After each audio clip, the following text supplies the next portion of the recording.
I'm here with the extraordinary Chris Alexander, head of LACAG.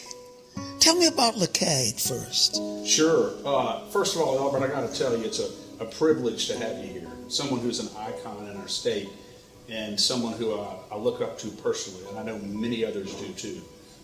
And I'm not even sure you realize the full impact that you've had on the body politic in Louisiana. So I just wanted to start by saying that. But as far as LACAG, we started LACAG when I realized going down to the legislature just after the Republican majority had been elected in, I think, 2020, and they were going in for the first session. And on my way down there the first day to go support, hopefully, what I thought was good legislation, I was absolutely shocked, as was Katie, when I realized that what I thought were a crop of solid constitutional Republican conservatives were really not that. And we were shocked and very disappointed that the votes they made, the bills they opposed, the bills they supported were often really not consistent with either constitutional principles or the interest of ordinary citizens. And I said, well, who holds these people accountable? Is there a watchdog group that makes sure that the public knows, that their voters know what they're really doing? And I noticed that there really wasn't. You really have done that. Yeah. In an extraordinary fashion, very successfully. Your disappointment of 2020, has it changed to something less than or other than disappointment in 2025 with, say, carbon capture?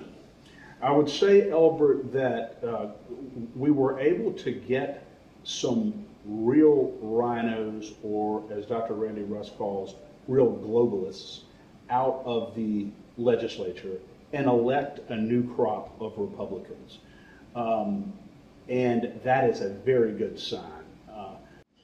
The pressure this past session, Elbert, even though we were able to get a couple of good things done on carbon capture, and we'll get into that in a little while, most of the bills that would have rolled back this carbon capture sequestration in Louisiana, which, as you know, is part of Joe Biden's Green New Deal, where these big corporations come in and they capture carbon dioxide out of the atmosphere and bury it underground, all in an effort to reduce carbon dioxide emissions in the atmosphere, protect the atmosphere, and make it safer.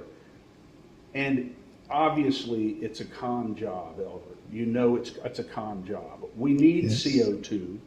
Current CO2 in the atmosphere is only 0.04%. Of that, only about 10% of that is caused by human activity. So they are expropriating billions of dollars of taxpayer money and expropriating people's property against their will for these carbon pipelines and these injection wells. For that's what they're doing, to the tune of billions of dollars, really, for what we believe, and as Governor DeSantis said in Florida, is a complete and total hoax. We believe it's all about the money. When you put this carbon dioxide underground, has history shown that it stays there, or has it seeped up and escaped from time to time? Great question. In Illinois right now, which was the first commercially approved and actually implemented carbon sequestration project in 2024, there's already been leakage. There's already been leakage from the wells into the ground, and the huge concern that people have is that it's going to affect the pH levels in the water aquifers, and affect the drinking water. And that's a huge concern that people have. My name is John Fleming. I'm your state treasurer. I didn't bring any cash with me tonight, however. We also run, of course, the unclaimed property department. Hopefully you get some happy checks from us for that. let me say this. As your state treasurer, I am 100% opposed to carbon capture and sequestration. Now, that may not mean anything to you at first, but I can tell you I'm the only office holder basically in Baton Rouge that is opposed to carbon capture. From the governor on down, they've all been voting for it. In fact, there have been, you'll hear legislators tell you that, gee, I voted for it in 2020 and we were in kind of a fog with COVID, but I didn't know what I was doing. The truth is there have been 8 key votes since 2020, 8. And the Republican legislature has overwhelmingly voted for and supported this. So don't let them get away with telling you that they didn't know what they were doing. They knew exactly what they were doing. Now, something else, I'm also running for the U.S. Senate against Bill Cassidy, Senator Bill Cassidy. Bill Cassidy loves carbon capture and sequestration. In fact, I have a video of him in 2023 on Face the Nation or one of those national channels where he was whining that he was not getting the EPA approvals fast enough.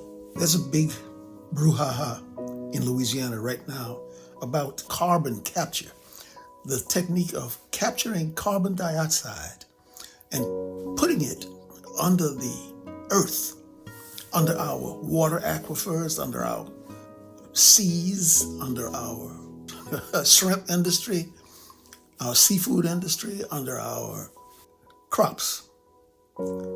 This is terrible. Now, I'm not a scientist, but I have good common sense, country boy common sense.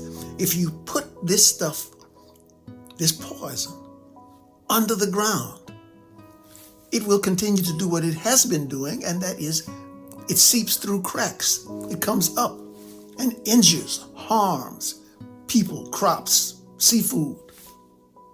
A lot of politicians have bought into this. Well, I'm happy to see that Fleming has not. Fleming is going to take the lead against carbon capture, carbon sequestration. I'm happy for that. We have to protect Louisiana. This is what we down in South Louisiana call couillon. Not very smart.